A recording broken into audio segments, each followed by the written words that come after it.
องศักดิ์เรดิโอ 98.75 เมกะเฮิรตซ์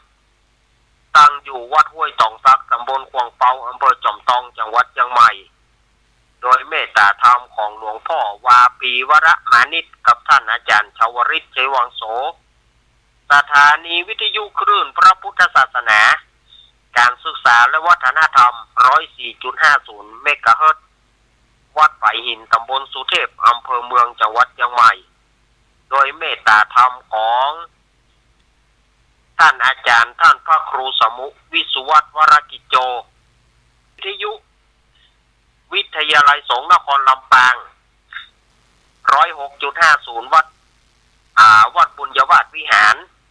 โดยพ่อครูดร.จิรศักดิ์ปันลำและก็สถานีวิทยุลำปางสตาร์ 101.25 เมกะเฮิรตซ์ของคุณโยมดารุณีขออนุโมทนาขอบคุณท่านหัวหน้าสถานีเจ้าหน้าที่ผู้คุมเสียงช่างคอนโทรลช่างเทคนิคทุกฝ่ายไว้ณโอกาสนี้ตัวมาปะตอนวันนี้เป็นค่ำของวันเสาร์นะวันนี้นะเป็นค่ำของวันเสาร์ที่23เดือนสิงหาคมพุทธศักราช 2568 เดือน11เหนือเดือน9ใต้แฮม14ค่ำพร่ำว่าเป็นเดือนดับ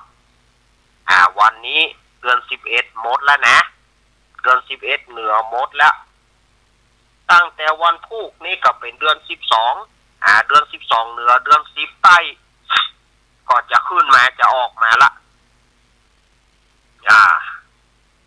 วันเสียของเดือน12ก็เปลี่ยนไปสุโขพุทธาเสียสุกพุทธก็เดือน12ก็จะเปลี่ยนไปนะเปลี่ยนไปเป็นสุกพุทธวันเสียวันพุธนี้1ค่ำย่างเกี้ยวขึ้นสู่หงคำโอ้วันพุธนี้หมอเนอจะทำการมงคลอันใดจะปกบ้านแปลงเฮือนจะแปลงหยังวันพุธนะเหมาะเนอเหมาะแก่การทำการมงคลต่างๆย่างเกี้ยวขึ้นสู่หงคำวันจันทร์ฟังธรรมกลางป่าจ้าโอ้อันนี้ปะท่าเนอฟังธรรมกลางป่าจ้าเน้นวันอังคารขึ้นอันวัดฝ่ายหินทับสัญญาณโตยนะครับหน้ากากบอกเขาเปิดตะกี้แล้วหรอแล้วก็มีไหนตะเกียเจเฮ้ยลืมไปละฮะเอาไหมเนาะ1ค่ำย่างเกี้ยวขึ้นสู่หงคำ2ค่ำฟังธรรมกลางป่าจ้าวันจันทร์นะวันจันทร์นี้บดีเนอะวันอังคารล้างมือท่าคอยกินวันนี้สบายมากๆล้างมือก่อนซุปขันเข้าเลยล้างมือท่าคอยกินดีนะวันพุธนอนไปตีนตากแดด4ค่ำนอนไปตีนตากแดดก็บ่ได้นะวันหยังวันพุธนอนไปตีนตากแดดวันพัดผีแวดล้อมปองเอาอันนี้ซ้ำหายวันศุกร์ลงเรือสำเภาไปแกวันศุกร์ดีแต่ไปตัดวันเสียใช้ไม่ได้ ใช้ไม่ได้วันจัดหมออีกป่อไม่เลิกจัดหมอนะเป็นวันใจอย่าเลิกกลายเป็นมันเป็นวันเสียอันนี้เอาตึกวันศุกร์นี่นะเอาตึกวันศุกร์นี่เนาะก่อนที่ อาตมาภาพจะได้นำศรัทธาญาติโยมสวดมนต์ทำวัดเย็นช่วงนี้ไปช่วงภาษาก็สวดทำวัดเย็นแบบสากลเนาะแบบทั่วไปนี่นะสวดมนต์แบบสากลทำวัดเย็นนี้ก่อนที่จะทำวัดเย็นก็ วันพุธนี้เนอะศรัทธาญาติโยมก็ขอเชิญคณะศรัทธาญาติโยมไปร่วมประชุมเพลิงศพตุ้งลุงเผือหลวงพ่อเผือลูกพระลูกวัดต้นเพิง ตำบลหนองร่องอำเภอเวียงหนองร่องจังหวัดลำพูนเปิ้นได้มรณภาพไป เอ้าได้เป็นเดือนละกะฮะได้เป็นเดือนบุละกะเปิ้นมรณภาพไปแล้วเปิ้นจะชาปนกิจเปิ้นจะประชุมเพลิงในวันพรุ่งนี้พายุหิมกิ่มใกล้ก็ไปร่วมชุมเพลิงศพของตู้ลุงเผือได้เนอะตู้ลุงเผืออันนี้ก็ท่านมหาเบียว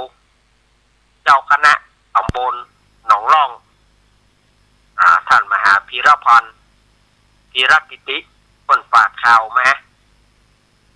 พันผูกเราก็จะส่งสักการตานขับตู้ลุงเผือวันพรุ่งนี้ก็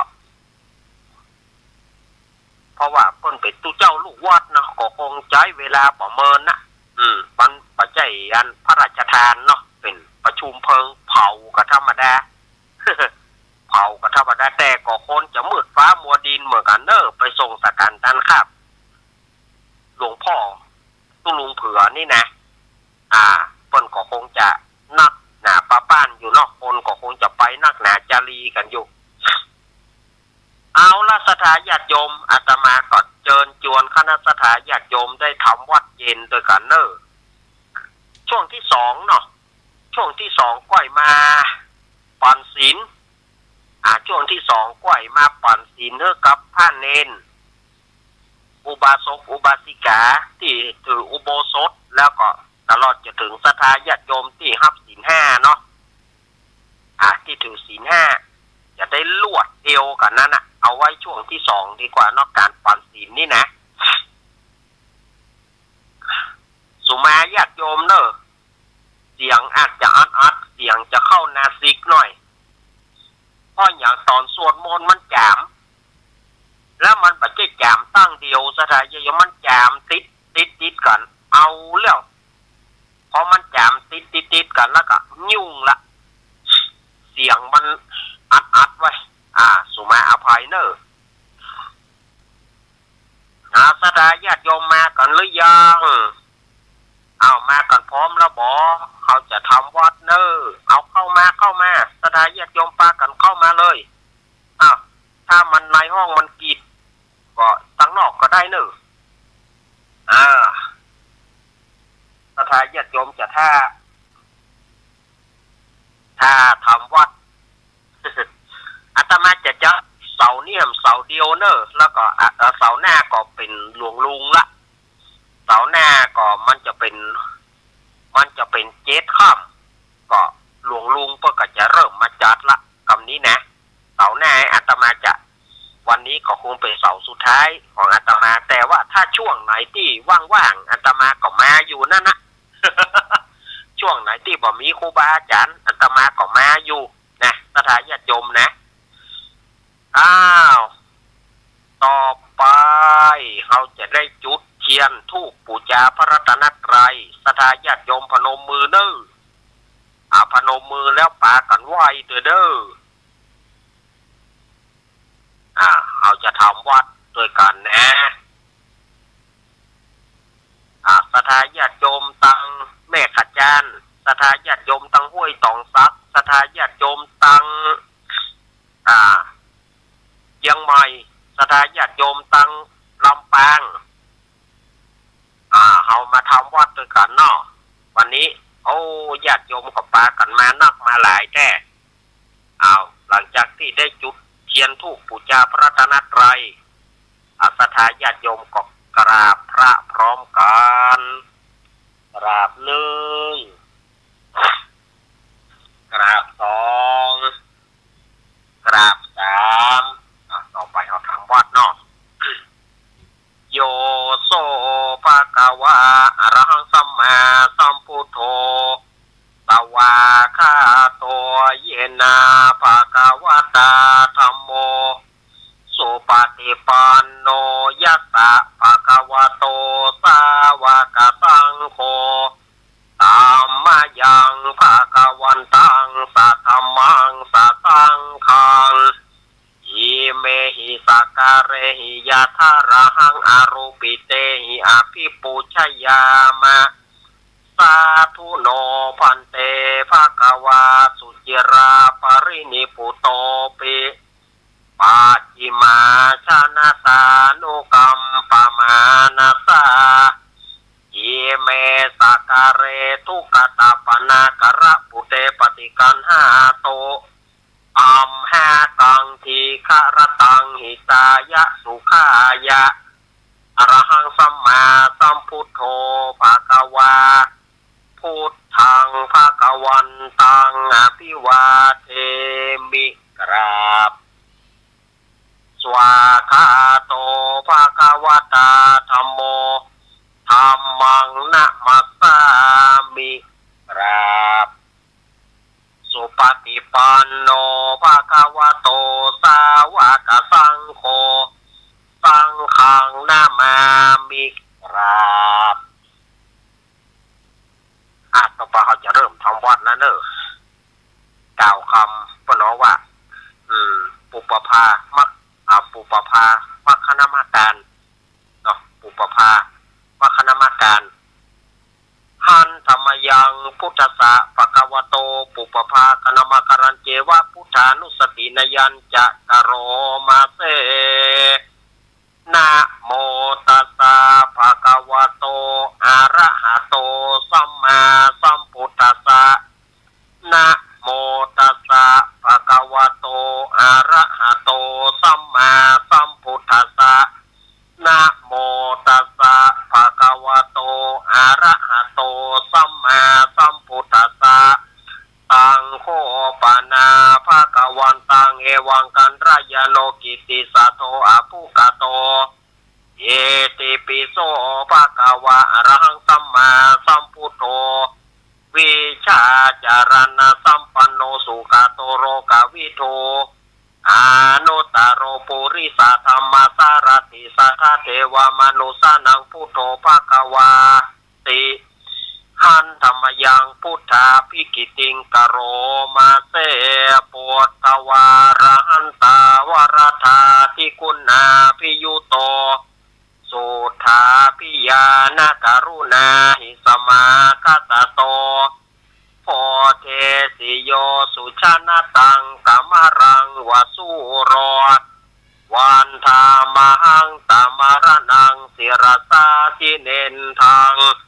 พุทโธโยสัพพปานินังสารนังเขมามุตตมัง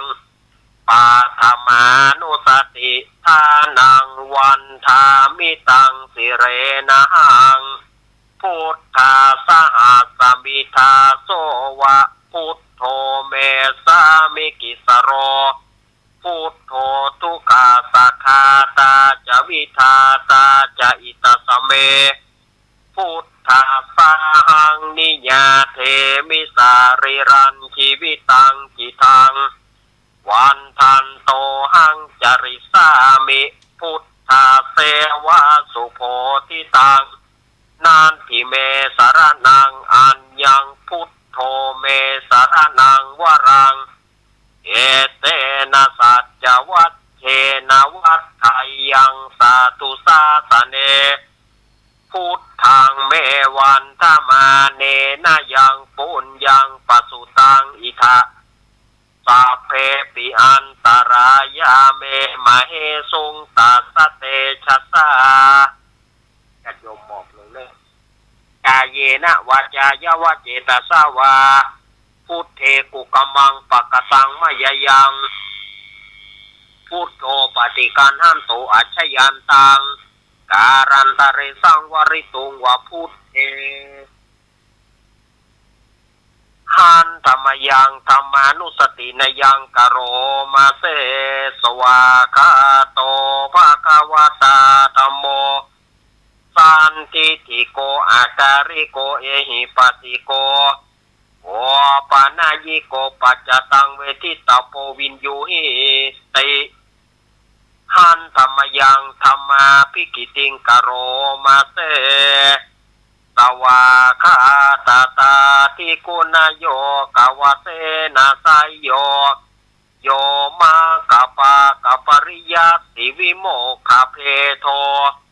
ธัมโมโกโลกัปปัตนาตารธาริธาเรวันธามหังตมหารัง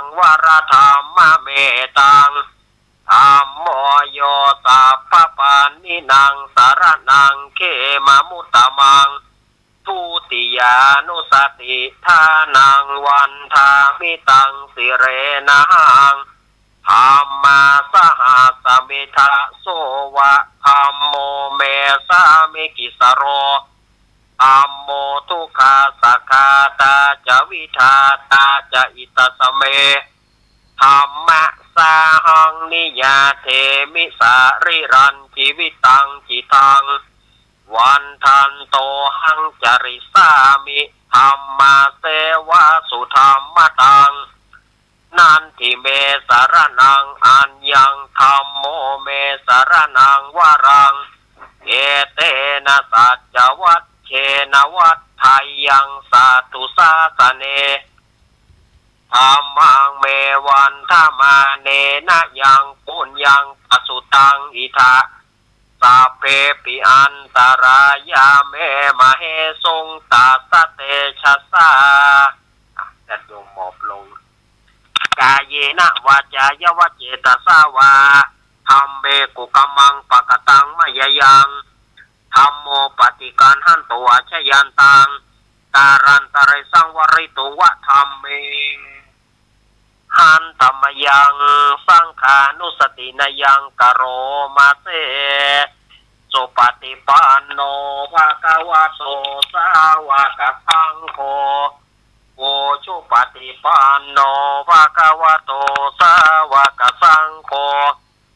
ยายาปฏิปันโนภะคะวะโตสาวกสังโฆสามีจิปฏิปันโนภะคะวะโตสาวกสังโฆยะทิทังจตาริปุริสายุคานิอัตถปุริสปุกลาเอสะภะคะวะโตสาวกสังโฆอาหุนายโยปาหุนายโยทักขินายโยอัญจาริการณิโยอนุตตรังบุญญาเกตังโลกัสสาติหันธรรมยังสังฆาภิกิติงกโรมาเสสัทธรรมโชโสปฏิปฏิคุณาภิยุโตโยตระวิโรอริยปุกลาสังฆเสโท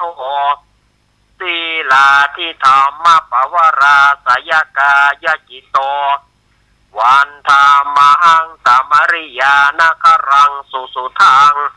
สังโฆโยสัพพปานินังสารนังเขมมุตตมังตาติยานุสติทานังวันธามิตังสิเลนะหังสังฆาสหัสมิทะโสวะสังโฆเมสามิกิสโรสังโฆทุกขาสักขาตาจะวิทาตาจะอิตสเมสังฆังสาหังนิยาเทมิสาริรันชีวิตังจิตัง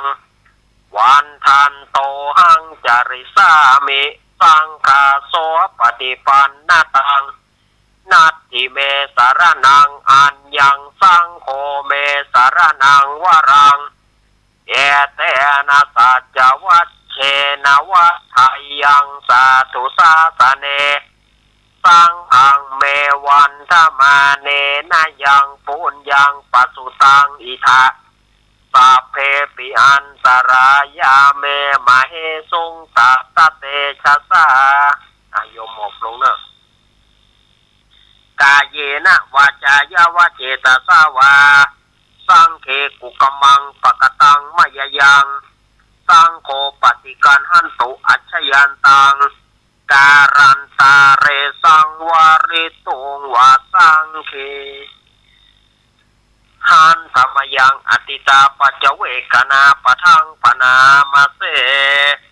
อาชามายาปัจเวกิตัวยังจีวารังปริปุตังตังยาวเทวสิตตะปฏิกาตายะอุณหสะปฏิกาตายะดังสมากัสสวะตตปสิริงสัพพสัมปัสนังปฏิกาตายะยาวเทวหิริโกปินะปฏิชาธนาทังอาชามายาปัจเวกิตัวโยบินดาปโตปริปุโตโซเนวทวายนามัทายานามันดานายนาวิภูสนายะยาวะเทวะอิมัสสกายสถิติยายาปนายวิหิงสุปรติยาพระมัจจริยานุกหายะ เยเตปุรานันจะเวทนังปฏิหังกาเมนะวันจะเวทนังนะอุปาติสามิยาตระจะเมปวิสติอนาวจตาจะพะสุวิหารจาติอาชามายาปัจเวกิตัวยังเสนาสนังปริปุตังตังยาวเทวสิตตะปฏิกาตายะโกนหาสะปฏิกาตายะดังสมาตัสวะตตปสิริงสัพพสัมปัสนังปฏิกาตายะยาวะเทวะอุตุปริสยาวิโนทานังปฏิสลานารามทังอาชามายาปัจเวกิตัวโยคิรณะปัญจายเพสัชชาปริคโรบริปุโตโสยาวะเทวะอุปนานังวยาปฏิกานังเวทนานังปฏิกาตายะอาปายาปัจจาปรมาตายาติอโรกายาปารมาราภาสันตุติปารมังทานังวิสาสังปารมายตินิปานังปารมังสุขังกราบหนึ่งกราบสองกราบสามอ้าวละเรียบร้อยก็เป็นการว่าทำวัดเย็นในวันนี้ก็เสร็จสิ้นลงเนาะสำหรับการทำวัดเย็นอาตมาภาพก็เป็นหัวเก้าหัวนำสถาญาติโยมเฮ้ยสิ่งใดที่เฮาหานว่ามันเหมาะมันควรก็ได้นำมาในเวลาที่เปิ่นฮื้อมา ก็ได้มามาจากกัน วันพรุ่งนี้เดือน12จะออกแล้ว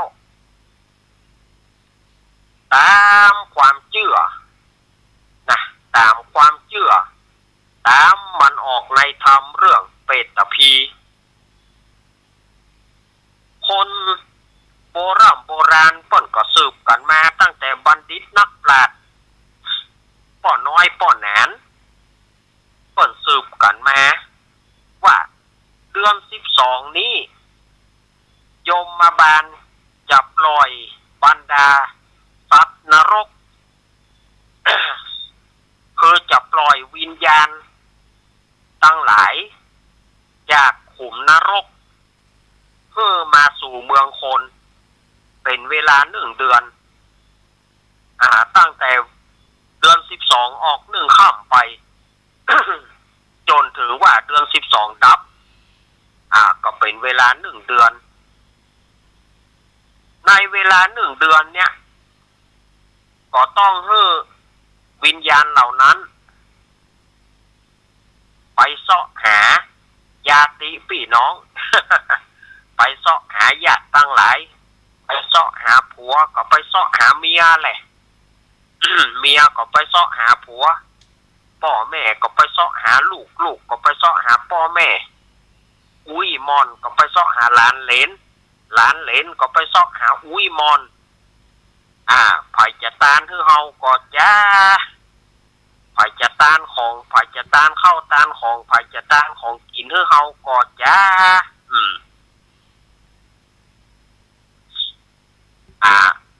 วิญญาณต่างๆเนี่ยก็จะไปเสาะหาอย่างที่อาตมาว่านี่นะผัวก็จะไปเสาะหาเมียก็จะไปเสาะหาผัวแม่อีน้อยเฮ้ยลืมค่าแล้วกานี่เนาะสู่บ่ฮักค่าแล้วกาสู่ไปมีใหม่แล้วปะตานหาค่าพ่องกาเนี่ยนักก็ป่ออีน้อยเฮ้ยสู่ไปมีใหม่แล้วลืมค่าละกาปะตานหาค่าแล้วกาอีเนาะตั้งก็ทุกขเวทนานะตั้งก็ทุกขเวทนาซ้อหาก่อนซึ่งเขามีโอกาสเวลานั่นน่ะเขามีโอกาสแค่เดือนเดียวแล้วเขาจะไปเสาะหาญาติพี่น้องญาติพี่น้องสักพ้องก็บากินบาตาเนื้อเปิ่นนาสถาญาติโยมอันนี้ปัจจ ช่ว่าอาตมาจะเอามาว่า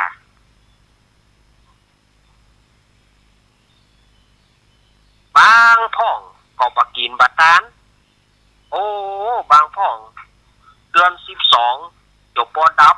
ก็บาตานฮื้อป่อฮื้อแม่อันเนี้ยอาตมาบ่ได้ว่าฮื้อไผนะ อาตมาว่าโดยรวมเพราะว่าสักพ่องมันก็แตะป่อแม่ตายไปก็บกินบาตานเมาการเมางานเมาตุกเมาตายเมาตุกบ่ได้กินได้ตานจนว่าพ่อแม่ถึงเวลาที่เปิ้นจะเอาวิญญาณปิกไปยมมาบาลจะมาลากวิญญาณปิกไปมึงลูกมึงตานก็เปิ้นจะถามนะยมมาบาลเปิ้นจะไต่สวนหรอกลูกมึงตานก็มึงได้รับของกินของตานก็บ่ได้ก็ให้เมื่อบ่ได้ก็ให้มึงบ่มีบุญไผบ่ตานให้มึงปีหน้าก็ว่ากันใหม่ตอนนี้ไปปิกไปที่เก่าโยมมาบานก็จะเอาเชือกเล็กเผาด้วยไฟแดงมามัดแข่งแล้วก็ลากไปลากไปสู่นรกที่เก่าคนใดที่ลูกหลานตานก็ได้บุญนักอีเฮ้ยไปสวรรค์ชั้นฟ้าเนอะหรือว่าจะไปเป็นลูกหาเทวดาไปเป็นนางไม้กะไปเป็นปัปพตาเทวดาไปเป็นเทวดาประจำห้อมห้วยปูดอยกะจะไปเป็นเทวดาจำพวกอากาศะเทวดาจะไปเป็นเทวดาอยู่ไปบนหนอากาศกะนี่ก็จะได้ตามบุญที่จัดสรรมาให้ญาติโยมลูกหลานได้ทำบุญให้นักน้อยอันนี้ก็ขึ้นอยู่กับตัวขึ้นอยู่กับตัวขึ้นอยู่กับปัจจัยหลายอย่างที่เปิ้นกินเปิ้นตานนี่นะก็เปิ้นจะฮืบมาเป็นเวลา1 เดือนอย่างที่อาตมาว่าไปตะกี้ก็ตั้งแต่เดือน12ออกค่ำไปจนถึงเดือนดับและเดือน12เปงเนี่ยเปิ้นเชื่อกันว่าเดือน12เปงเนี่ยเปิ้นจะปล่อยมาหมด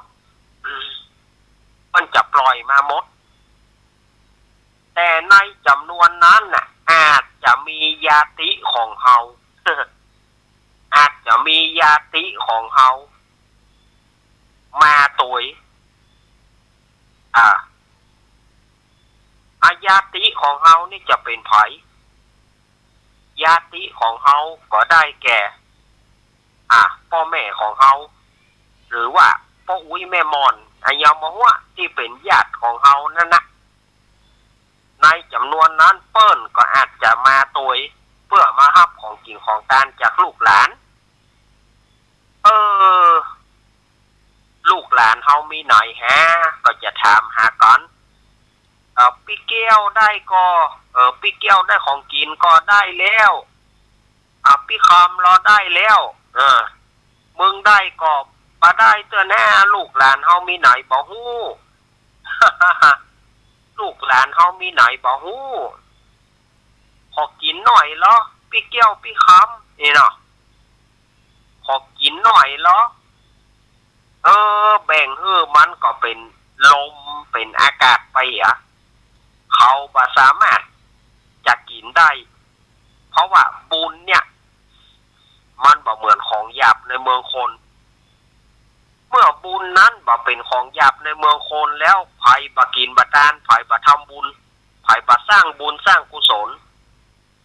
ก็เตียนย่อมที่จะเป็นลมฟ้าอากาศจะปั่นกันกินก็บ่ได้เขาเหล่านั้นก็จะทุกขเวทนาจะเป็นทุกขเวทนาบรรดาผู้ที่เป็นเปรตที่เป็นผีเพศก็จะมีปากน้อยมันหุยขึ้นน่ะแต่มันหุยขึ้นมันก็ออกจากหูปากมันน้อยยิ้ว หิว บางคนว่าเป็ดนี่มันอยากมันหิวขนาดนั้นกะพอจริงบัดใจมันตั้งใจจะหุยนะแต่มันหุยบอกเพราะว่าหิมปากมันน้อยเต้าหูเข็มมันก็เลยไปออกปากมันหิวพอจริงมันหุยขึ้นนะมันหุยขึ้นมันหุยขึ้นแต่ว่ามันปากมันน้อยมันก็เลยออกปากไปหิวพ่องก็ว่าเป็ดนี่หิวตาลตะใดก็บ่พอมันบ่มีกินเพราะว่าหิมปากมาเพราะว่าปากมันน้อยมันบ่สามารถจะเอาอย่างมาเลี้ยงปากมันได้ มันก็เลยหุยขึ้นมันก็หุยตึ้งหิวนั่นนะมันก็อยากจะกินนั่นนะคอยป้อบัตานให้เฮาพ่องคอยจะตานให้ตูพ่องหาเนี่ยแม่อีน้อยจะตานให้ตูก็หาป่ออีน้อยจะตานให้ตูก็หาลูกจะตานให้ตูก็หาอย่าพวกนี้ปนว่าปรัตถตูปัจฉิวีเปรตเปรตที่ถ้าหับส่วนบุญบางคนก็ว่าเปิ้นตายไปท่านอาจารย์เมินแล้วนะนี่อย่างเปิ้นต้องมาแถมมันถ้าเปิ้นมีกรรมวิบากถ้าเปิ้นมีกรรมนักเปิ้นได้ทำกรรมนักเปิ้นก็จะเป็นอย่างเงี้ยเปิ้นก็จะเป็นอย่างเงี้ยจะมาเปิ้นป่วยมาก็จะมาถึงเวลาก็บ่ได้รับของกินของทานยมบาลก็จะเอาเชือกเล็กเอาโซ่เล็กเผาด้วยไฟแดงมากองแข่งไฟปิกไฟมึงตึงบ่มีบุญเขาเหล่านั้นก็จะทุกขเวทนาออกปากไปหิวนะเพราะที่มันหุยเพราะที่มันหุยขึ้นแต่ว่าปากมันน้อยมันก็เลยหิวกันน่าก็จะแจ้งลูกแจ้งเต้าล่ะสูหิศอกขึ้นลงวาหิวาขึ้นลง10วาสู10หายไว้วอดสูประทานหากูเนี่ยคนเฮานี่มันหิวหรอสดาญาติโยมผีมันก็มีสิทธิ์หิวได้เหมือนกันเฮาจะเนี่ยจะได้เฮาตานให้เขาไปมีโอกาสตานให้เขาถ้าเขาเป็นพวกที่มีบุญก็จะได้รับถ้าเขาบ่มีบุญได้รับเฮาก็ช่วยเขาบ่ได้เหมือนกันบางทีมาก่อนอุเบกขาวางเฉยอย่างพระมาลัยมั้ยก็พระมาลัยถึงแม้ว่าเปิ้นจะเป็นอรหันต์นะเปิ้นเป็นอรหันต์ไปถึงนรกยังบ่สามารถจะช่วยได้เสี่ยงเปิ้นก็โพดเต้าที่ว่าผู้ที่กระทำบาปทำกรรมที่บ่ร้ายแรงแต่ถ้าพวกใดทำกรรมร้ายแรงเช่นว่าฆ่าพ่อฆ่าแม่ฆ่าพระอรหันต์ทำสังฆเพศนี่ก็คือยุตู้เจ้าเปิ้นแตกกันนะอันนั้นเพราะสังฆเพศอันนั้นระวังอยู่ในขั้นอนันตริยกรรมอยู่ไปจุตู้เจ้าคือผิดกันจุตู้เจ้าคือแตกวงกันแตกคอกันอันนี้บดีที่สุดไผจะไปเนี่ยเนอะจะไปมองข้ามว่าปะเปิงใจตู้เจ้านี้คือวัดนั้นมาไล่ตู้เจ้าวัดนี้คือตู้เจ้าวัดนี้มาไล่ตู้เจ้าวัดนี้นะบ่ได้นะอันนี้ระวังสังฆเพศยุสงคือแตกกัน อันนี้บาปกรรมห้ามสวรรค์ห้ามนิพพานนรกอย่างเดียวสถายโยมระวังเนอะแม้แต่สามเณรเหมือนกันสามเณรจะยุพระสงฆ์องค์เณรแตกกันนี่นะอันนี้ก็บ่ได้ระวังสังฆเพศสถายโยมอันนี้แล้วก็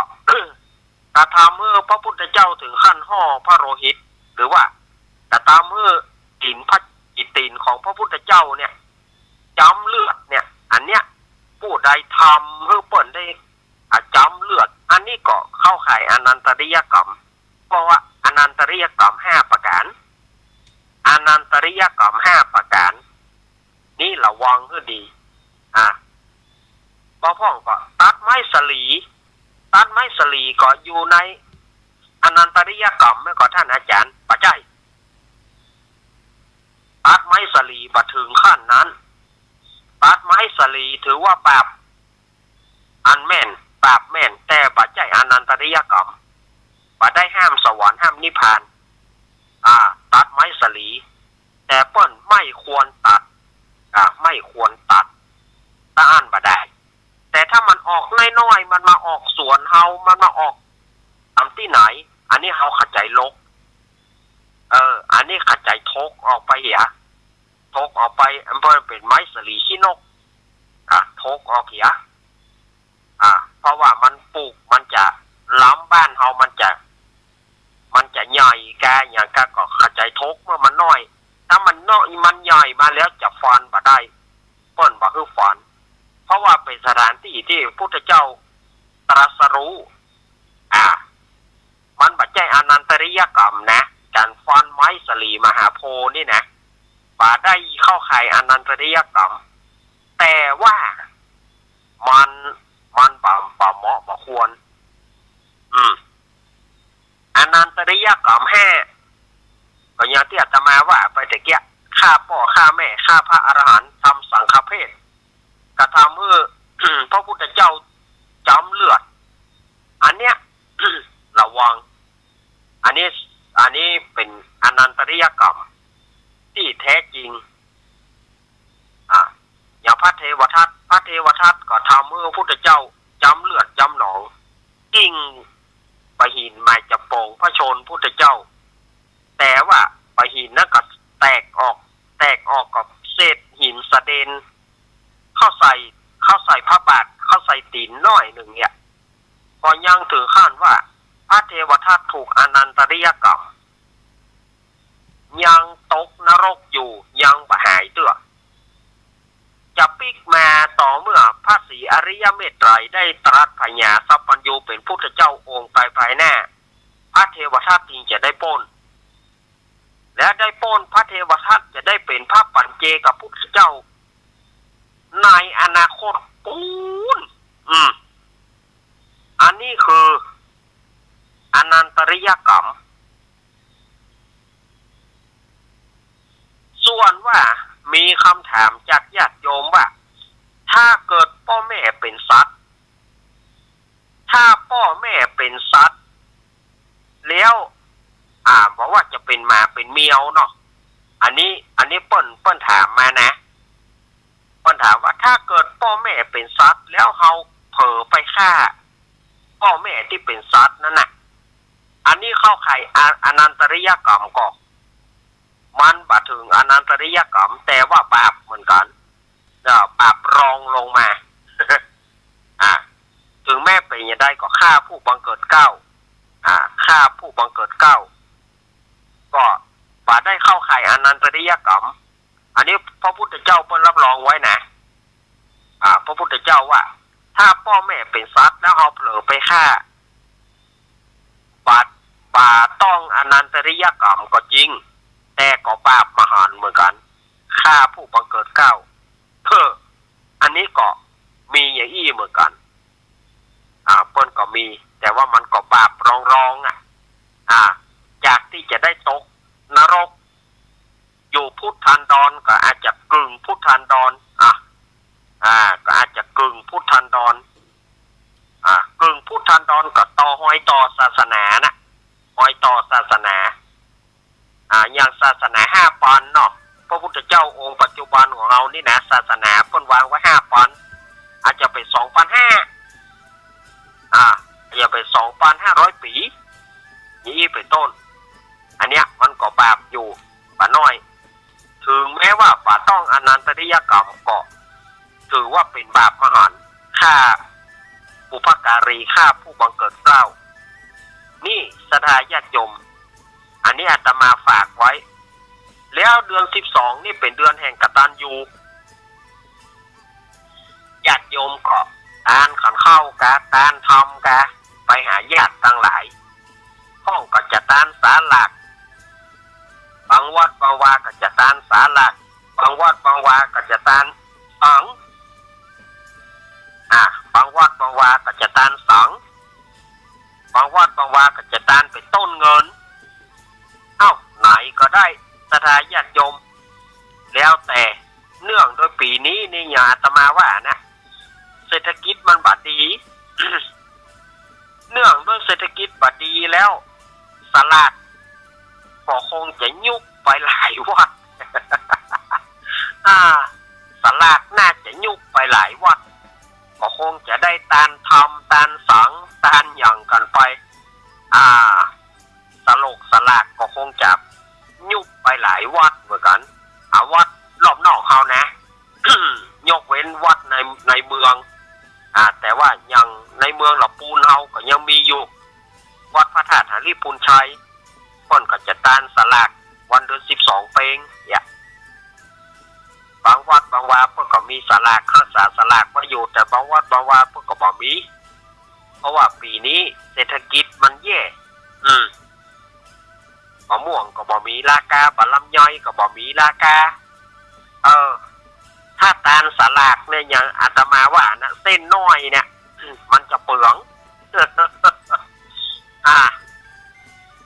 เส้นใหญ่บ่เปลืองนะเส้นใหญ่เนี่ยเอาไปภายหน้าของเราตลอดอันเส้นน้อยนี่กะเจติตานางเนี่ย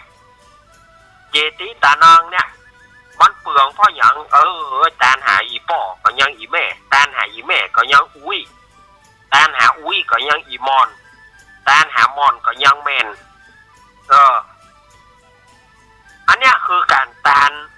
สังน้อยเนี่ยมันจะเปลืองขนาดตานหาไอ้ล่าก็ยังไอ้นายตานหาแม่อีน้อยก็ยังมันอย่างใดก็บดีศรัทธาญาติโยมปตานเฮาก็ขัวอย่างที่อาตมาว่านะก็เปิดมาท่ากอกงอกปตานสลากพอบ่ถึงเฮาแต่ เนี่ยเส้นน้อยนี่มันจะเปลืองเจติตานังนี่นะเจติตานังเนี่ยมันจะเปลืองแต่ถ้าว่าอิมินานี่มันเปลืองเพราะว่าเส้นไผ่เส้นมันแต่ก็คนใดก็จะเอาไว้ภายภาคหน้าแหมะอีป่อประเดี๋ยวนี้ป่อมันก็เอาสั่งก็ป่อมันสั่งก็แม่มันสั่งพี่มันสั่งก็น้องมันสั่งอันนี้มัน3-4สั่งนี่นะอันนี้ขนาดอิมินานะเส้นใหญ่นะแต่เส้นน้อยเนี่ยเจติตานางเนี่ยเจติตานางเนี่ยมันไปเนี่ยที่อาตมาว่านะมอนเมนมินมี่มอนเมนเมินไปมดตานคนใดก็แค่ตานปีออกต้องน้องออกการกันตาย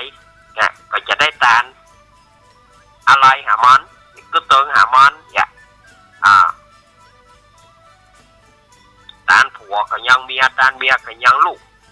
อันนี้นะศรัทธาญาติโยมอันนี้อาตมาไปแต่ศรัทธาญาติโยมมาถึงช่วงแรกเวลาหมดเหี่ยแล้วช่วงแรก เวลาหมดช่วงแรกกำเดียวอาตมาพักสัก10 นาทีเด้ออาตมาพักสัก10 นาทีกำเดียวก้อยมาปะกันในช่วงที่2ของรายการสารธรรมยามค่ำก็เดี๋ยวอาตมาไปฉันน้ำก่อน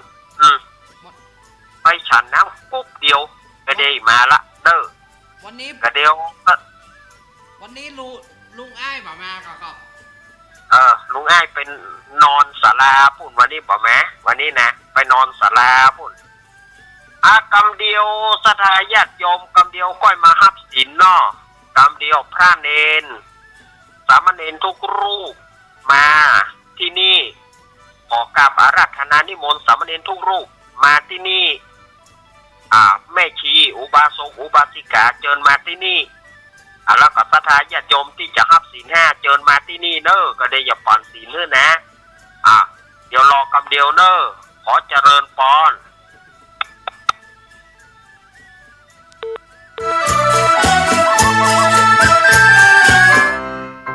น้องๆหน้าหนาวนี้ไปแอวเหนือเฮาพักที่นี่บ่รีสอร์ทนี้ดีขนาดมีเครื่องทำน้ำอุ่นระบบแก๊สเอาไว้ให้พร้อม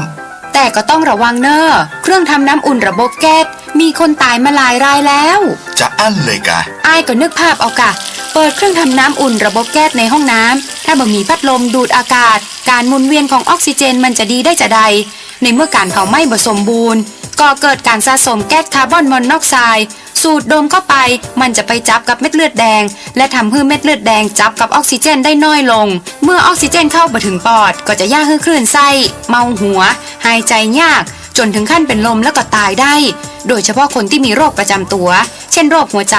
โรคเลือดจางหอบหืดถุงลมโป่งพองโรคความดันโลหิตสูงซึ่งจะมีโอกาสสูงกว่าคนอื่นน่ากลัวขนาดเนาะมันก็บ่ถึงขนาดนั้นถ้าหาหูวิธีคือถ้าอาบน้ำด้วยเครื่องทำน้ำอุ่นระบบแก๊สบดีอาบเกิน10นาทีจะต้องเปิดพัดลมระบายอากาศหรือให้อากาศถ่ายเทได้ดีอันนี้ก็จะช่วยได้นักถ้าหมู่เฮาแค่หูข้อมูลเพิ่มเติมโทรสอบถามได้ที่กลุ่มสื่อสารความเสี่ยงและพัฒนาพฤติกรรมสุขภาพสำนักงานป้องกันควบคุมโรคที่1เชียงใหม่053-140-774-6หรือสายด่วน1422ชีวิตมนุษย์มีสุขมีทุกข์ดีใจเสียใจผ่านอุปสรรคและปัญหามากมายในแต่ละวันสงบนิ่งแล้วย้อนมองตัวเองวันนี้วันพระน้อมนำธรรมะสู่ชีวิตเตือนสติคนไทยทั้งชาติ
นี้เป็นวันพระวันศีลก็จะปันศีลนะกันเนาะ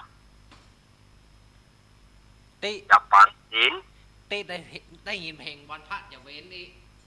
ที่เพลงวันพระอย่าเว้นนั้นนะเขาก็ตึงได้หูก่อนว่าวันนี้เป็นวันพระวันศีลเมื่อเป็นวันพระวันศีลก็จะได้ฮื้อศีลแก่ศรัทธาญาติโยมฮื้อศีลพระเนนฮื้อศีลแม่ชีอุบาสกอุบาสิกาพร้อมกันแล้วเนาะ สามเณรมาก่อนเร็วสามเณรเอาขอนมาก็พักช่วงไปตะกี้ได้ยังบอกเอาขอนมาไปเอาขอนมาขอนดอกน่ะขอนดอกที่ใส่ดอกบอกคือเกียมแล้วเอาอย่างมาเกียมเจ้าเฮ้ยแล้วเนี่ยอย่างอยู่น่ะแล้วเนี่ยอย่างกันอยู่ไปเอาสุมาเตยญาติโยมเฮ้ยน่ะเอามาปลาเคนกับปลาเคนดีๆกะเอามาปลาเคนคู่เขาปลาเคนสาขาน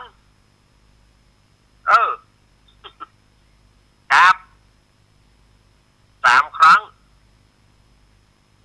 กราบ1กราบ2กราบ3เนี่ยด่าโดยของศรัทธาญาติโยมเอ๋ยกล่าวกรรมขอศีลกล่าวกรรมขอศีล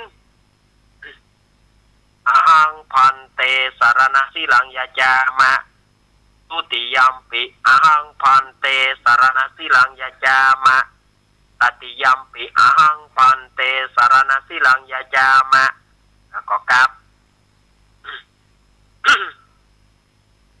นะโมตัสสะภะคะวะโตอะระหะโตสัมมาสัมพุทธัสสะนะโมตัสสะภะคะวะโตอะระหะโตสัมมาสัมพุทธัสสะนะโมตัสสะภะคะวะโตอะระหะโตสัมมาสัมพุทธัสสะ เอวังวะเทหิอามะพันเตพุทธังสารนังกัจฉามิธัมมังสารนังกัจฉามิสังฆังสารนังกัจฉามิทุติยัมปิพุทธังสารนังกัจฉามิทุติยัมปิธัมมังสารนังกัจฉามิทุติยัมปิสังฆังสารนังกัจฉามิตติยัมปิพุทธังสารนังกัจฉามิตติยัมปิธัมมังสารนังกัจฉามิตติยัมปิสังฆังสารนังกัจฉามิติสรณะคัมนังนิทิตังอามาพันเตกะอามาพันเตปานาติปาตาเวรมณีอทินนาทานาเวรมณีอภรมจริยาเวรมณีมุสาวาทาเวรมณีสุราเมรยมัชฌปมาทัฏฐานาเวรมณีวิกาลโภชนาเวรมณีนัจจคีตวาทิตวิสูกัทัสนาเวรมณี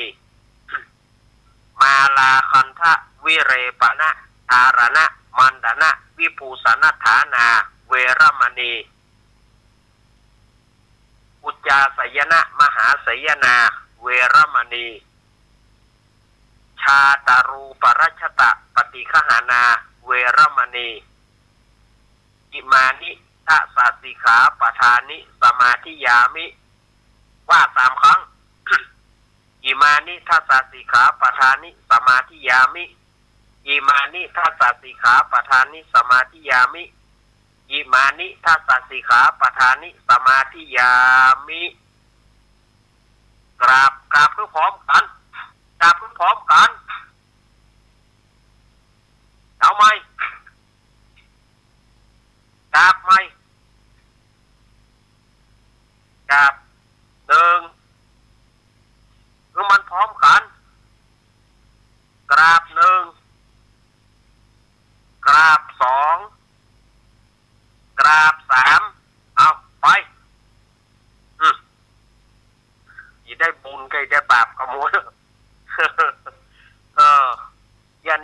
ดาญาติโยมมันบ่เหมือนใจสดาญาติโยมเอ๋ยขนาดคอศีลคันศีลเนี่ยเขาบอกว่าไปเอาซอดดอกแม่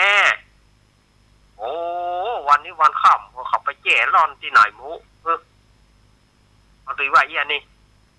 อ้าวต่อไปแม่เจิญแม่ชีแม่ชีอุบาสกอุบาสิกาที่จะเอาที่จะถืออุโบสถศีลที่จะรับศีล8เนอที่จะรับศีล8เอามาพ่อขาวแม่ขาวที่จะรับศีล8เอาเข้ามาเอาขันมาเอาขันมาประเคน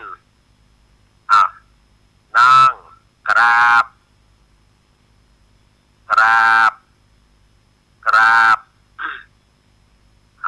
สมทานศีล8นะได้เนาะมะยังพันเตติสารเนนะสหอัฏฐศีลานิยาจามะทุติยัมปิมะยังพันเตติสารเนนะสหอัฏฐศีลานิยาจามะตติยัมปิมะยังพันเตติสารเนนะสหอัฏฐศีลานิยาจามะนะโมตัสสะภะคะวะโตอะระหะโตสัมมาสัมพุทธัสสะ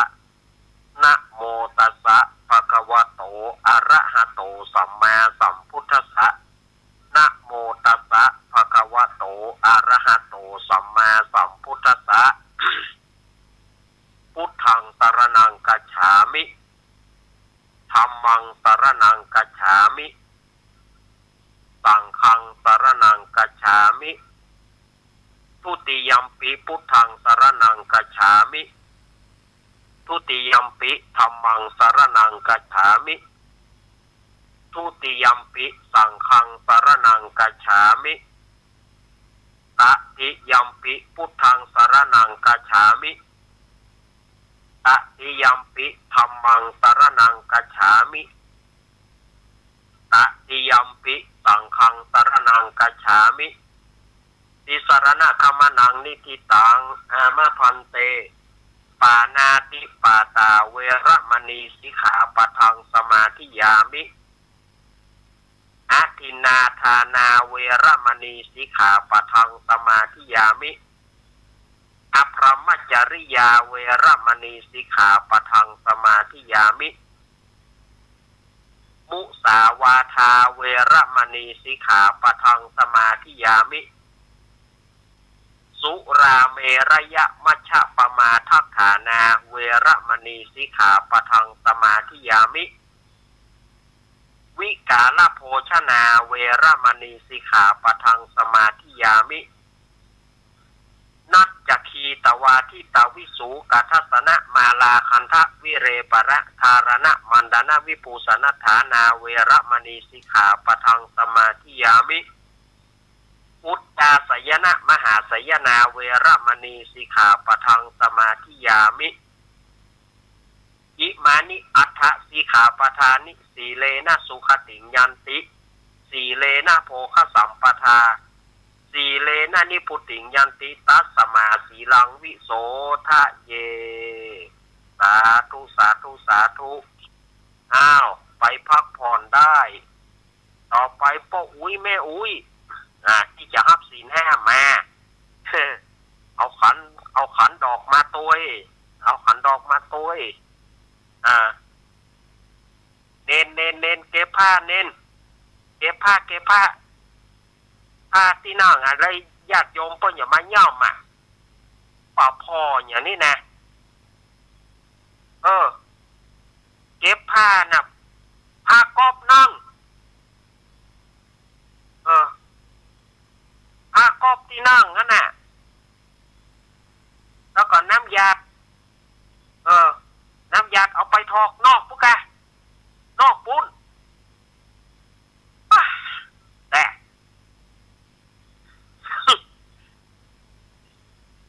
เอาผ้าก็บอกเอามาพับไว้อย่างนี้เอาไว้พับไว้เอาปุ้นแกเอาไปยองเต้นฝังปุ้นเจ้ามาพับไว้อย่างนี้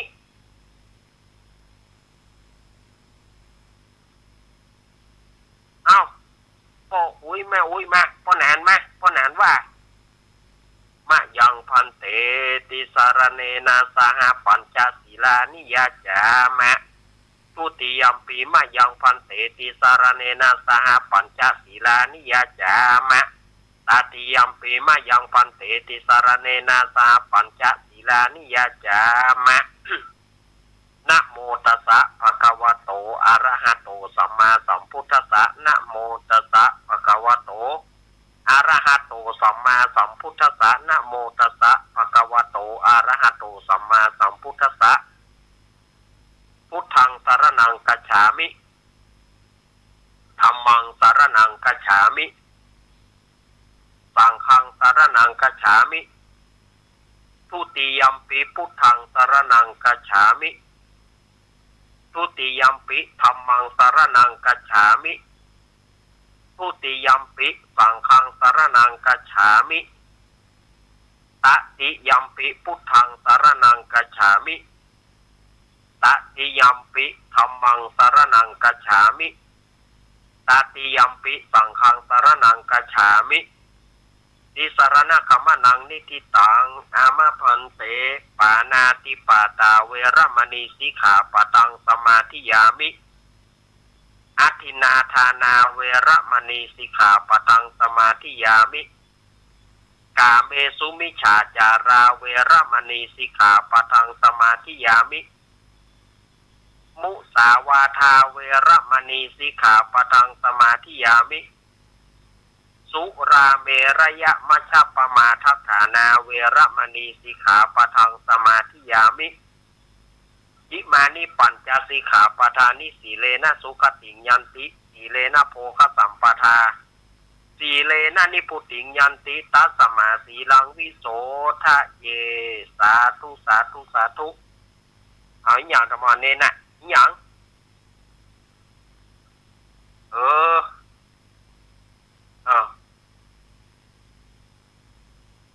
แล้วยังบอกอาจารย์ตะเกีย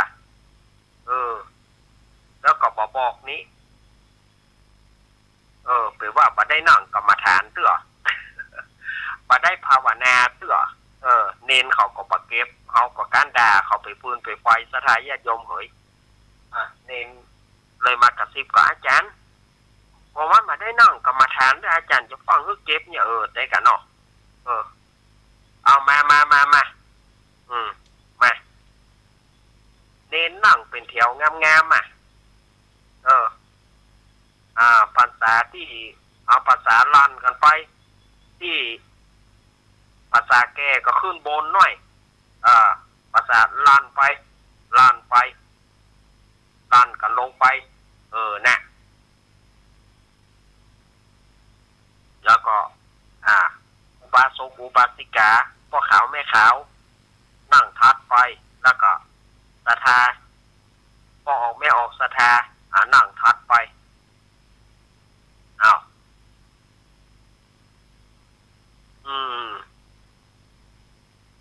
กิจกรรมจะนักเลยเนอะศรัทธาญาติโยมช่วงภาษานี่นะกิจกรรมมันจะนักหน่อยเนาะมาพร้อมกันแล้วบอกต่อไปเราจะนั่งกรรมฐานเนี่ยคำนอศรัทธาญาติโยมเราจะนั่งกรรมฐานต้องก่อนพร้อมบอพร้อมนอพนมมือเอาเท้าขวานั่งเท้าขวาทับเท้าซ้ายนั่งคัสสมาธินั่งโคตรวายนะนั่งคัสสมาธินั่งโคตรวายนะมือเท้าขวาทับเท้าซ้ายมือขวาทับมือซ้ายนี่เข้าใจเนาะหัวแม่มือคือมันโจนกันนะคือหัวแม่มือหัวแม่โค้นะหัวแม่โค้มันโจนกันเอาพนมมือก่อนไหว้ก่อนพนมมือก่อนเขาจะขึ้นกรรมฐานเนาะนะโมพุทธายะนะโมธัมมายะนะโมสังฆายะอัปปะมโนพุทโธอัปปะมโนธัมโมอัปปะมโนสังโฆพุทโธเมนาโถธัมโมเมนาโถสังโฆเมนาโถกัมมัฏฐานังเมนาถัง กรรมฐานะตายกาจริโยเวนาโถอาหังพันเตพุทธานุสติกรรมฐานังญาจามิพุทธานุสติกรรมฐานังเตทะเมพันเตอาหังพันเตปิติอุปจาระสมาธิยาจามิ สาธุสาธุพันเตข้าแด่พระเกี้ยวเจ้า5 จอมพวกวัดนี้ผู้ข้าตั้งหลายจะขอภาวนายังพุทธานุสติ กรรมฐานเจ้าขอเอาปิติและอุปจาระสมาธิธรรมเจ้าดวงประเสริฐจงมาบังเกิดในตนตัวและจิตใจแห่งผู้ฆ่าในอิริยาบถอันผู้ฆ่าตั้งหลายจักได้ภาวนานี้เที่ยงแต่ดีหลีแดดเตอสถาญาติโยมนั่งกรรมฐานมือขวาทับมือซ้ายกำหนดลมหายใจเข้าออกหายใจเข้าพุท หายใจออกโท พุทโทขอเวลาสักนิดหน่อยวิทยุแต่ละสถานีจะดับเนอวิทยุแต่ละสถานีจะดับกำหนึ่งคงใช้เวลาไม่นานเนาะ พุทโธหรือว่าสถาญาติโยมจะกำหนดแบบทางลัดก็ได้ทางลัดนี่ก็สัมมาอรหังสัมมาอรหังคือตอนอรหังเนี่ย ต้องคือมันจมสัมมาอรหังหรือว่าจะเอาตองปองยุบก็ได้ถ้าตองปองก็ปองหนอตองยุบก็ยุบหนอเอาแต่จุดเริ่มต้นเฮาก็พุทโธญาติโยมพุทโธไปปฏิบัติไปสักคำหนึ่งเนอวิทยุจะเงียบไปคำเดียวเนอเจริญพรปฏิบัติได้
ก้อยคลายนิ้วก้อยคลายมือออก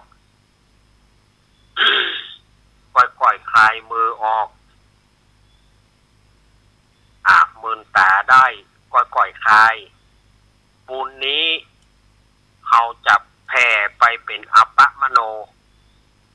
คำว่าอัปปมโนเนี่ยเขาหาประมาณบ่ได้ แผ่ไปถึงเบื้องบนเบื้องบนนั่นถึงยันพรหมเบื้องล่างอเวจีมหานรกแผ่ไปถึงสัตว์ตั้งหลายผีตั้งหลายเปรตตั้งหลายอสุรกายตั้งหลายขอบุญนี้สถาญาติโยมแผ่ไปให้กับเขาและญาติ ญาติของศรัทธาญาติโยมจะเป็นพ่อแม่จะเป็นเพื่อนจะเป็นญาติฝ่ายไหนของญาติโยมก็ได้ญาติโยมก็แผ่บุญให้กับเขาแผ่บุญให้กับเขาแล้วให้เขาได้มาอนุโมทนาบุญต่อไปเราจะโป่งกรรมฐานนอเอาพนมมือขึ้นเนออีตังภาวนากัมมังนิปานะปัจจโยโอนตุโนนิจังสาธุสาธุพันเตข้าแต่พระเกี้ยวเจ้า5 จำพวกบัดนี้ผู้ข้าตั้งหลายได้ภาวนายังพุทธานุสติกรรมฐานเจ้ามีประมาณเท่านี้ยักขอสูมายอไว้เหนือหัวผู้ข้าด้วยดีก่อนแลอักราบ3 ครั้งกราบกราบกราบไปเราจะวันตาหลวงเนาะวันตาหลวงวันตาหลวงเนอะอันนี้แบบประปูนเนอะฉบับประปูนเนอะวันตามีพุทธังสัพพะเมวะโตสังฆามันทะเมพันเตวันตามิธัมมังสัพพะเมวะโตสังฆามันทะเมพันเตวันตามิสังฆังสัพพะเมวะโตสังฆามันทะเมพันเตวันตามิคาโรปัจฉัยยาจาริเยสัพพะเมวะโตสังฆามันทะเมพันเตวันตามิกัมมะทานังสัพพะเมวะโตสังฆามันทะเมพันเตวันตามิอารามเมพัทธสีมังสัพพะเมวะโตสังฆามันทะเมพันเตวันตามิเจติยังสัพพัทธาเนสุปฏิทิตาสรีรัตาตุโยมหาโพธิงสักการังพุทธรูปังสัทธานาคะโลเกเตวะโลเกปรมะโลเกชัมพูทิเปรังกาทิเปสารีรัตาตุโยเกสาธาตุโยอาระอันสาธาตุโยเจติยังคันทะกูติงจาตุราสีสหัสเสธัมมกันเตสัพเพสัมปัฏฐาเจติยันจาหังวันตามิสัพพะโสครับ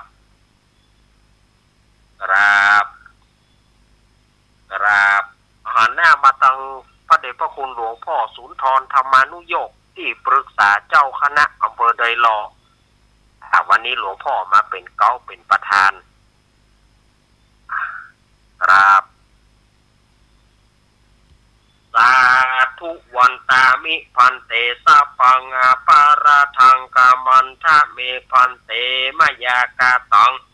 ปุญญังสามินาอนุโมทิตาปังสามินากาตังปุญญังไมหังตาตาปังสาธุอนุโมทามิจัตตาโลธรรมวัฏันติอายุวันโนสุขังพลังสาธุเรียบร้อยสำหรับกิจกรรมเมื่อค่ำนี้เอาเน้นเก็บได้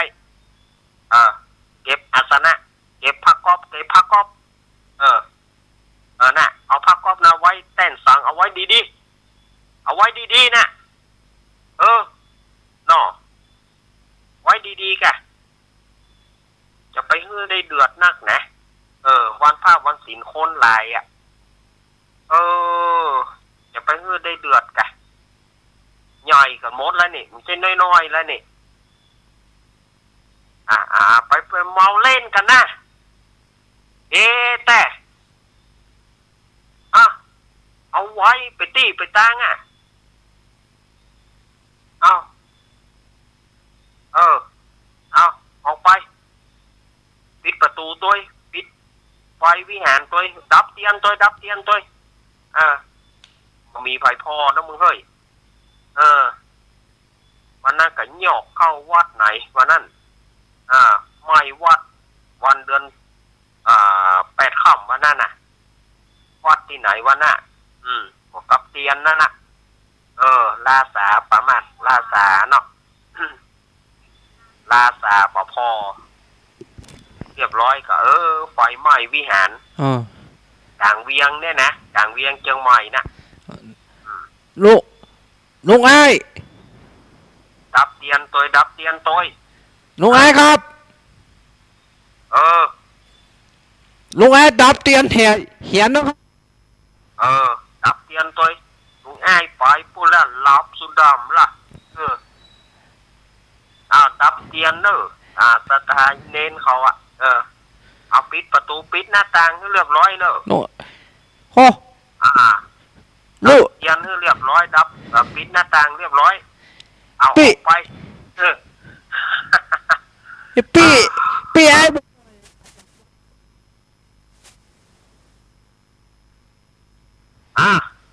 ศรัทธาญาติโยมก็วันนี้ก็มีกิจกรรมต่างๆเนาะถ้าว่ากิจกรรมนี้ถ้าโป้นจากเข้าพรรษาไปโป้นจากออกพรรษาโป้นจากเดือนหยี่เปงไปกับมดซุยลุยอะเนอะโป้นจากเดือนหยี่เปงไปก็เข้าสีหน้าแรงก็บ่มีแล้วนะกิจกรรมนี่ให้เอาแถมก็บ่มีละ ให้เอาแถมก็บ่มีละต้องไปรอปีหน้าศรัทธาญาติโยมอาตมาก็ฝากไว้นะในการที่จะทำสมาธิก็ดี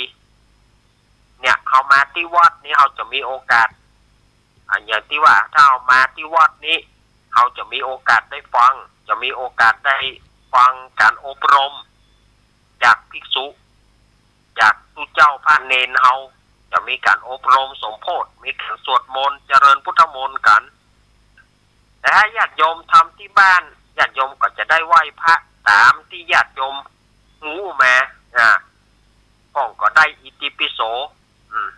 ก็ได้อิติปิโสก็ได้กับพุทธคุณนั่นนะตึกพุทโธปะกวตินะตึกพุทโธปะกวติสวาคาโตสุปฏิปันโนบัดได้ก็มี ตึกพุทโธปะกวติถามว่าแล้วบทที่2แล้วบทธรรมคุณบ่มีหรอบางทีมาเถียงเฮาต่างหากนะบ่มีธรรมคุณสังฆคุณยามอ่ะก็อิติปิโสก็จบแล้วโลเอาก็มันตึกพุทธคุณน่ะมันบ่มีธรรมคุณสังฆคุณน่ะบ่มีนะกสวาคาโตพระคัมภีร์ธรรมโมเนาะพระจ้างก็จบกันตรงนั้น จบกันตรงนั้นเนาะใหญ่ๆโซนใต้เฮาจอมตองดอยหล่อเวียงหนองรองป่าซางบ้านโฮงก็วันที่7เนอะเจ้ามืดของวันที่7นะก็อาตมาจะได้ตานทำอะไรโพดจะได้เตะทำอะไรโพดเพื่อว่าญาติโยมจะตานหาญาติพี่น้องเนาะเจ้ามืดตี3ของวันอาทิตย์ที่7นี่นะอาตมาจะเตะเธอกับสายใต้เฮาจอมตองดอยหล่อเวียงหนองล่องป่าซางสันปะตองบางส่วนที่ฮับได้อาตมาจะเตะมาลายโพดเนอร์วันเดือน12เปงนั่นนะแล้วก็ส่วนว่าตังลำปางลำปูนแม่วางอย่างมื้อนี้ก็วันที่9กันยาอาตมาจะเตะเธอส่วนเจียงไฮ้น่ะอาตมาเตะเธอปนไปก่อนละเตะเธอปนไปก่อนละนี่ก็ที่เปิ้นพร้อมกันทำกับแม่เพนก็มีพ่อสมศักดิ์แม่สีเพนขาวเตี้ยนายอเนกนางจินตนาพรน้องปลายฝนพ่อผู้กองพรศักดิ์แม่คุณนายประนอมพรหมสุวรรณดีอันนี้ก็เปิ้นก็ขอเป็นเจ้าภาพลักษณ์ยังเป็นทางการเนอฮับกันเตะก็จะตานหาญาติสำหรับจะตานหาฝ่ายนะวันผู้เมื่อเจ้าก็น้องผู้ตี3อย่าตมาจะมาบอกก็ป้อถาวรแม่ชันกันตุนบ้านสีเตี้ยป้อถาวรแม่ชันกันตุน สีเตี้ยแม่บุญรัตน์วชิรขจรกุลบ้านหนองล่อง แล้วก็พ่อสุวรรณแม่อนงฝ่ายนันตาอันนี้ก็บ้านตาจางแล้วก็ยังมีแม่ปราณีฝ่ายนันตาบ้านศรีลาพรสีเตี้ยที่เปิ้นฮับกันเตดมาวันเดือน12เพลงขออนุโมทนาเนอะเดือน12เพลงพวกก็ฮับปอนเนาะวันเดือนเพลงก็ฮับปอนตานหาญาติพี่น้องญาติโยมก็ตั้งจิตตั้งใจจะตานแล้วก็หอมกันเตดมาอนุโมทนาเนอะแล้วก็แม่เพนเปิ้นว่าถ้าไผจะฮับ เป็นการเตดการมาไล่โพดก็ติดต่อกับแม่เพนสะพานบุญเนอะแม่เพนคนสู้ชีวิตเปิ้นจะฮับเป็นสะพานบุญเนื้อตมาสาธุอนุโมทนาเนอะ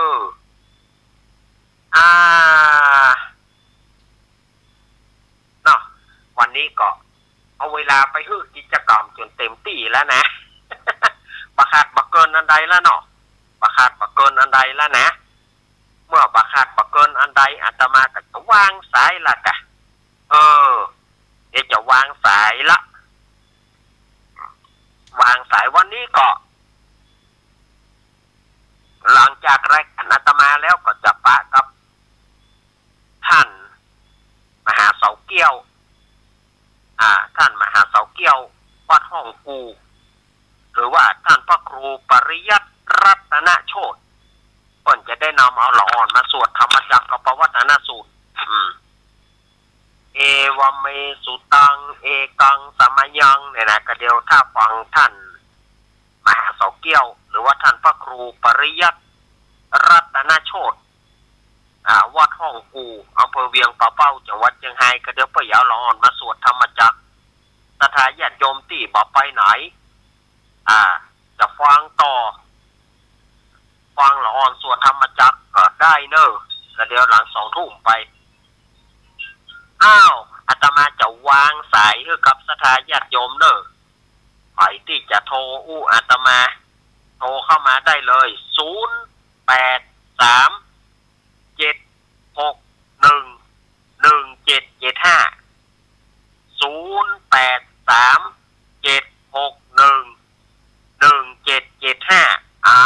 ศรัทธาญาติโยมโทรมาเนอะปอดเติมก็ได้ปอดธนัดก็ได้ตั้งจำตองนี่นะจำตองนี่จัดหนักนะศรัทธาญาติโยมที่มาเนอะเจริญปอนยายพรร้องงัวแดง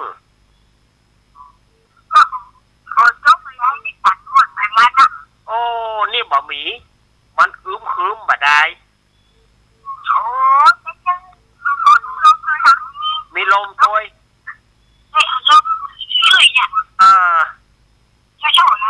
คะแนนบ่มีฟ้าขาแหลมปอนแล้วเนาะ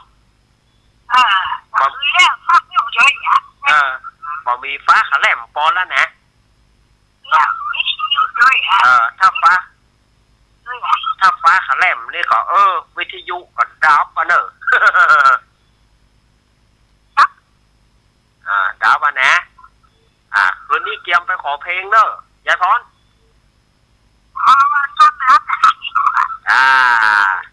คืนนี้นะคุณหมอค่ะหนูนอนคุณหมอค่ะหนูนอนไม่ค่อยจะหลับเนี่ย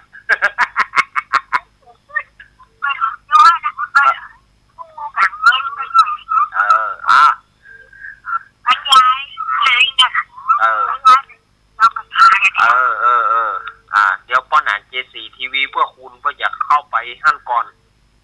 เดี๋ยวอาตมาจะเข้าไปเมื่อรุนยินดียายพรเนอะเจ้าอยู่ดีมีสุขยายพรสายต่อไปเจริญปอนนี่จ้ะเนี่ยมานี่แล้วเป็นพันแท้ มาเลี้ยวเนอะท่านเทศนี่ดีมากเลยครับขอบคุณเดี๋ยววัดแม่ริมก็ตั้งถนน ครับวันเดียวกันเลยครับวันที่6ที่7เดือนหน้าครับอ๋อวันที่6ที่7ตรงกับเดือน12เองเนาะเนี่ยครับพัดแม่ริมก็ตั้งทำหลวงเลยครับตั้งใจเลยครับนั่นน่ะเดี๋ยวรายการนี้เตรียมยกทำให้ใครเครียดแล้วเนาะน่ากะไปเจอกันที่ฮันเนี่ยกำเนิดกันที่ฮันเนอร์เรามาเป็นรายการนะครับยินดีเนอร์มารายการหนุ่มหน้ามนคนแม่ริมเนี่ยมาละแม่ริมยังใหม่เพิ่งยาเรินอุ้ยยาเรินป้อนเอาโทรมาใหม่โอ้มันคอตัวเฮ้ยยาเรินป้อนแม่บัวลอยตาก็แม่สวย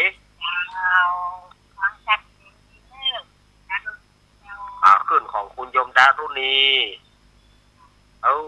เว้ยวันนี้วันเย็นครับได้ไปวัดได้ไปวัดได้บุญเอาบุญฮื้อแล้วเนอะแม่บัวลอยเอาบุญฮื้อละเอาขอบคุณสาธุเอาบุญฮื้อละเอาบุญฮื้อแล้วแม่บัวลอยบางสายฮื้อจิมสายฮื้อจิมเจริญปอนแม่น้อมแม่สวดมนต์ตัวแล้วเนาะอีกอะเอาเนี่ยเนาะเอาเนี่ยง่ายดี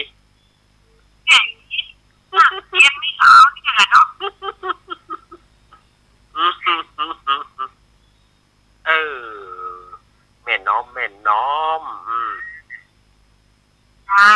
ยู่ดีมีซุกเนอะอยู่ดีมีซุกเนอะแม่น้อมเนอะเดียวกันนะครับนกเสียแล้วสวัสดีใกล้บ้านเนี่ยเนาะยินดีเนอะแม่น้อมเนอะสาธุเนอะแม่น้อมสุภาวงศ์จ่าแจ้งมาแล้วเนอะมาละเจริญปอนจ่าแจ้งสอนก่อนมาเลยสอน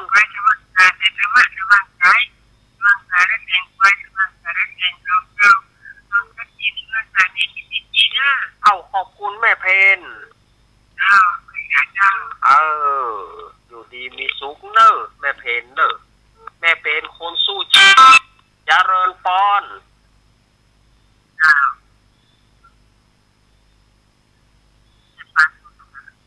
แม่สุพิษแม่ย่อยสันทรายเข้ากะแม่ไปหน่อยโอ้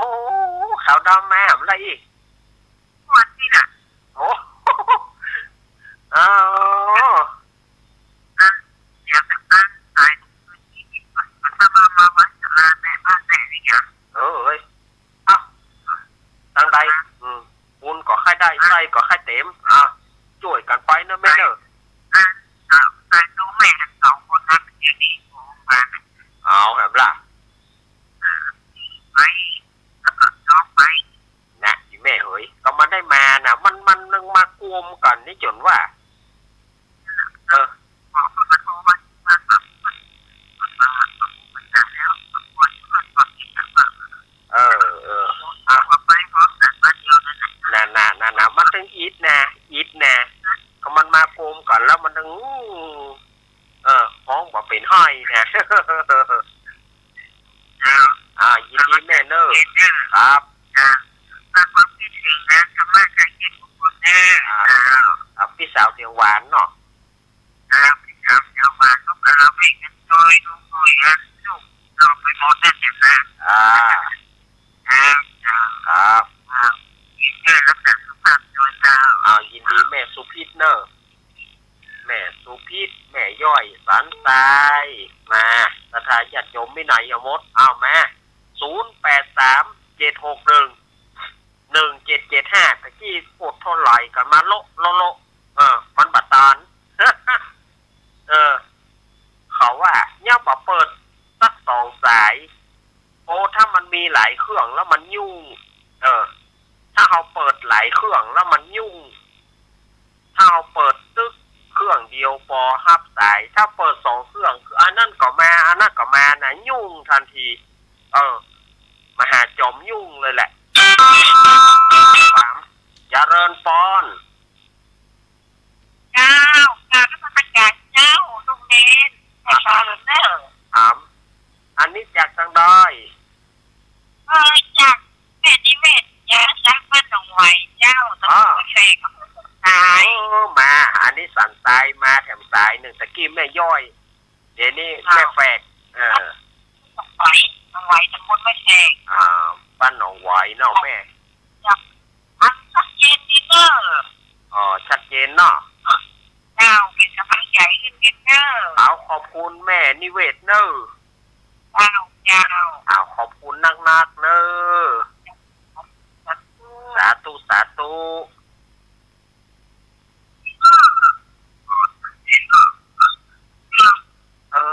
เดี๋ยว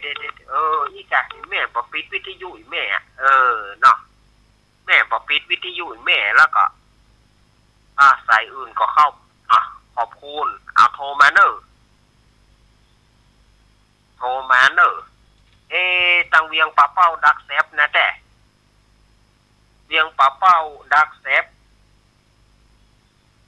ลำปางดักแซบมีแค่เชียงใหม่ตั้งสายเชียงใหม่เวียงปะเป้ามีไหนฮะแม่สีดาคนงามแม่สีดาไปเสาะหาพระรามประมาเตื้อมีกับพระลักษณ์นั่งนี่ แม่สีดาเนอะแม่สีดาคนงามแล้วก็พ่อบุญธรรมพ่อบุญธรรมเนาะพ่อบุญธรรมลืมลูกลืมเต้าละแกโทรมาพ่องเนอะพ่อหลวงวินไล่ห้องหา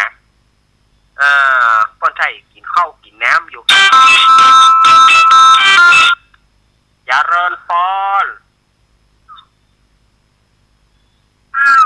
จากทางใดแม่จากแม่โจ้เจ้าแม่โจ้เนาะแม่อย่างก็แม่สีพรนี่เนาะจำลูกเรียนกับประเทศสักกันแม่บัดได้หันกันเตื้อเนาะถ้าจะได้มาเอียวถ้าไข้หอนแต่นะวันที่5 ที่ 6ธันวามาเอียวปอยหลวงเนอะมีปอยหลวงนะ5-6ธันวาไม่ได้ไผ่ขอกะมาเหมาเลยพอจะไปฮับเหมาเลยเนาะแม่สีพันจะฮับเป็นธุระเฮยเนาะ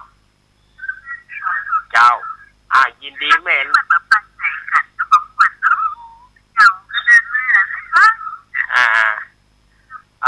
มันล่างมีกรรมกันเนาะจวนปะกะจวนปะเนาะเขาว่าใครไม่ใจกันนะแบ่งกันได้เลยคนอยู่ในเมียงนี่โอ้ยไปหมดเนาะ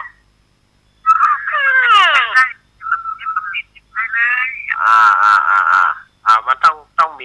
มีคนต้องมาอยู่เนาะยินดีเนอะเจ้าเอาหลวงปู่ด้วยว่าเนาะว่าอย่างก็ควายนั่งมองนะบุญมีบัดใดเขาควายกับร่างว่าว้องเนาะแต่ว่าเจ้าแม่เป็นต้องมาถูกครับเอายินดีเนอะครับแม่สีพันเอามาเลยสถาญาติโยมฝ่ายที่จะโทรมา0837611775วันพุธกับป้าอาตมาตามเดิมนะขึ้นสีขาวโซนใต้เฮาตี 3 ถึงตี 4 กึ่งตี 3 ถึงตี 4 กึ่งอันนี้ก็มาปะกันช่วง ตี 3 ถึงตี 4ก็นี่ก็ปะกันวันพุธนี่จะเอาทำส่วนหน้าแป้คำผูกที่ 6มาเทศวันพุธนี้จะเป็นทำแป้คำผูกที่ 6เอามาเทศและเล่าคือสถานญาติโยมได้ฟังผูกที่ 7ผูกที่ 8ซ้ำปดท่อผูกที่ 8นั้นอร่อยเด็ดเผ็ดมันก็แล้วกันผูกที่ 8นั่นนะอร่อยเด็ดเผ็ดมันก็แล้วกันสถานญาติโยมเดี๋ยวอาตมาจะเอามาเล่าให้ฟังสำหรับทำเรื่องแปะคำนี้วันพุธนี่ก็พ่อสมศักดิ์แม่ศรีเพนแล้วก็สถานญาติโยมแม่จันเรืองใสแม่เดือนเพนทีมวางแม่การดาศรีเนตรพ่อสายอิงแม่สาครพลกลางพ่ออุดมแม่เทียมวันพุทธวงศ์วันพุธนี้นะวันพุธนี้กลุ่มขึ้นสีขาวเนอะนำโดยแม่จันเรืองใสเพิ่นจะมาเป็นเจ้าภาพโดยแม่เพนพ่อสมศักดิ์แม่ศรีเพนเนอะวันพุธนี้นะยินดีเนอะยินดีเนอะวะ มีอยู่ก่อนนี่ถ้าพอมีก็จะวังแล้วนะเสียงก็บอกออกไปติ๊กๆแล้วนี่ วันนี้ใจเสียงยังนักแต่ถึงสวดมนต์ถึงไหว้พระฮับศีลบ่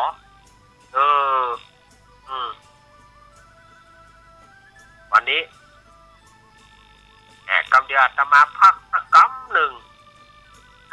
ก็ได้เข้าสู่ที่รายการธรรมะคลายเครียดแถมรายการธรรมะคลายเครียดก็ช่วงนี้ก็มาได้จัดเต็มเม็ดเต็มหน่วยเปิ่นสถานญาติโยม1สังขารและ2ถ้าเป็นวันเสาร์อาตมาต้องลูกเจ้าขอดเจ้าถึงวันติดเนี่ยตี 1ไปอาตมาต้องตื่นแล้วก็ตื่นอย่างล้างหน้าล้างตาก็เกียมเข้ารายการในช่วงตี 3เนี่ยสถานญาติโยมว่ามันก็เลยจัดเพื่อเปิ่นปะเต็มเม็ดเต็มหน่วยจัดเพื่อเปิ่นปะเต็มเม็ดเต็มหน่วยจะได้เนอะนวด